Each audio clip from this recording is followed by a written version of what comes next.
burnout. It is typically what somebody says when they've been under stress for an extended period of time. And we need to understand that burnout typically comes from complex trauma. And the reason you need to know that is because that is going to give you the opportunity to actually heal from it. Just living in a stressed out state of being or feeling burned out and not knowing how to take care of it isn't going to help you. We have to come to terms with the fact that certain circumstances in our life, whether we powered through them or they crippled us, are impacting our health, be it physical, emotional, spiritual, whatever it is. Complex trauma is defined as the exposure to multiple and often interrelated forms of traumatic experiences. And also, here's the key here though, and also to those experiences, it is the difficulties that we are faced with as a result of adapting to those experiences. So the body goes into survival mode because you are dealing with either a shitty person, a shitty circumstance, a crappy job, or the loss of a loved one, whatever it is. And also what is paired with that, financial obligations, losing a job, going through a divorce, having to also help your kids navigate a broken family. There's all of the different components that come into that trauma in itself. So these adverse experiences encapsulated by complex trauma typically begin in childhood. So if you look back on your timeline, there's more than likely some circumstances that you can identify that were very stressful to not only your family but to you in some way. And whether or not you realized it was affecting you, it did affect you. So complex trauma refers to those traumatic stressors that are interpersonal and sometimes even premeditated or planned by somebody else, and it caused harm to you in some way. So because of this, recovery really, really, really needs to have a holistic approach so that you can meet your physical, emotional, mental, spiritual needs. If you're feeling burned out, take it as a sign that you need to rest in all of the ways. The sooner you can do this, the less time you're going to spend just looping in that stuckness of being burned out. And I've seen people there for years and years and decades just feeling like they're burning the candle at both ends. They can't keep up. Especially after a divorce, you have the weight of, if you have now become the head of household and you weren't before, if you have to take a job now that you didn't have before, plus the shopping, the cooking, the cleaning, the outdoor maintenance, the taking care of the kids, the vehicle, whatever it is. There's new responsibilities in addition to what you already had to be responsible for. So resistance, let me take that back. Resting is resistance against a system that is profiting off of your exhaustion. It's the path to healing and is what will lead you to taking your life back. So if you aren't quite sure how to do this, you need to ask yourself how you feel about engaging in rest. Most often, somebody who is burnt out feels guilty about resting. They don't feel like they have time to rest, and sometimes they might even feel like resting is a waste of time. I've been there and probably one of the most guilty of feeling all three of those when it comes to rest or engaging in rest.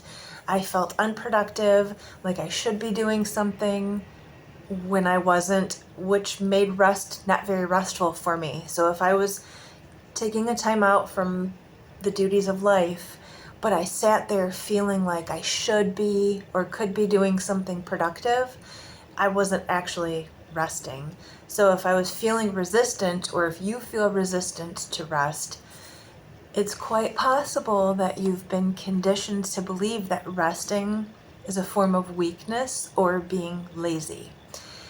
Like I said, I'm guilty of slapping that label on myself. It made me feel super lazy, like I should always be doing something in every waking minute of my life. And that alone is enough to show you how important it is to reframe your relationship with rest, because you actually really need it more than ever at that point. Making room for rest when you're burned out is not easy, especially once you've hit that point, because you're used to go, go, go and having all of these things to do, that where do you even start the stopping process? Where do you start leaving things off your to-do list? As you recover from this trauma and your chronic stress, the first thing you want to focus on is getting energy back into your system, because so much of it is being sent out. The most effective way to do that is to prioritize your rest. So eating enough, I'm guilty of that, of going, I intermittent fast as it is. So I have an eating window of about noon till 7 or 8. But I am also guilty of I might break my fast at noon, but then I don't eat again until 6, 7, 8. So refueling yourself every 3 to 4 hours is super important when you're healing from being burned out. Stress depletes your reserves. So just imagine if you've been stressed out for months or even years. For me, it was years, just stacked upon years, that I went constantly in a survival mode. My body had burned through every reserve that I had. So it was super important for me to not only eat healthy, but eat every couple hours during my eating window, and also supplement, because no matter what I ate, it just wasn't enough. I wasn't getting the proper nutrients or nourishment that I needed. Sticking to an easy, low impact, functional exercise program was also important. So rebounding, the vibration platform, stretching, walking, somatic practices that help regulate the nervous system to pull you out of that sympathetic fight, flight, or even the immobilization freeze state is super important. Sometimes people unintentionally keep their bodies in a highly stressed out state because they follow generalized advice. Typically, random advice you see on the internet or hear in a podcast is not going to be appropriate for you, because it is not taking into consideration all of the particular variables that you, in your unique situation, are experiencing. There's no one size fits all when it comes to recovery from anything, whether it be stress, burnout, cancer, heart disease. Your efforts need to be tailored to you and your specific circumstances. Otherwise, you just may be doing things that reinforce your burnout. So you need to get clear about what's not working for you so that you can make room for what will work for you. When we are stressed out, we send blood away from the viscera, so our limbs have enough blood to circulate to help us fight and run from danger. Your brain doesn't know that a bear is not chasing you versus going through a divorce. It sends the same chemical messengers, the neurotransmitters and stress hormones, as if you were running from a pack of wolves. So when that happens, your body doesn't give a F about digesting your donut. It just furthers the stress on all of your systems.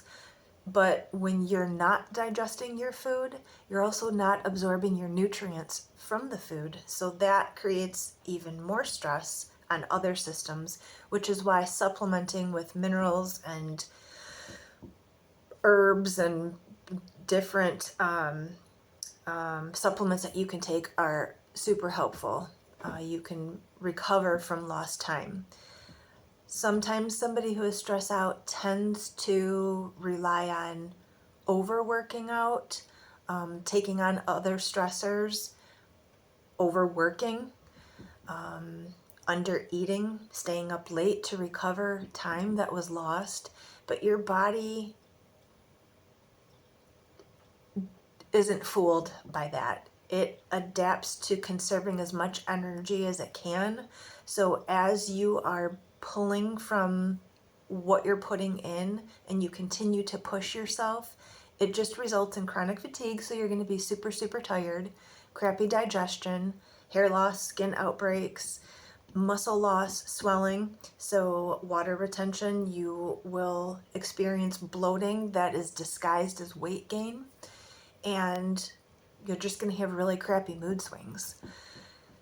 Complex trauma leads to dysregulation of your nervous system and forces your glands to pump out massive amounts of stress hormones like adrenaline and cortisol, which is what leads you to burnout. You can only do that for so long. The body literally burns through all of its reserves, all of its resources to keep you alive. And then when it gets to that point where it says, I can't do this anymore, things start to fall apart. You start to feel like garbage and you get stuck and your back hurts and your digestion doesn't work right and you're always bloated and now you're constipated or you have diarrhea or now you have anxiety. You are telling yourself it's not that bad because we train ourselves to push through and minimize our needs. We've normalized taking on too much. A big factor here is your endocannabinoid system. It has one job, and that's to create homeostasis, which is balance in your body. It's balance from stress. So your endocannabinoid system is designed to protect you from the effects of stress. If you're under tons of stress, and you have been for quite some time, that endocannabinoid system of yours needs some attention. It's in dire need of support. Recovery should not be another stressor. If you don't know where to start, schedule a cannabis wellness consultation, and I will help you put together a 30-day protocol for you to follow while you work on that stress issue with a professional, going through the walk that you need to recover from that trauma or from those situations. It's not a quick process and it can take months, even years, because the body is literally depleted, but it's possible. So if this is something that you are dealing with, send me a message and we will get started.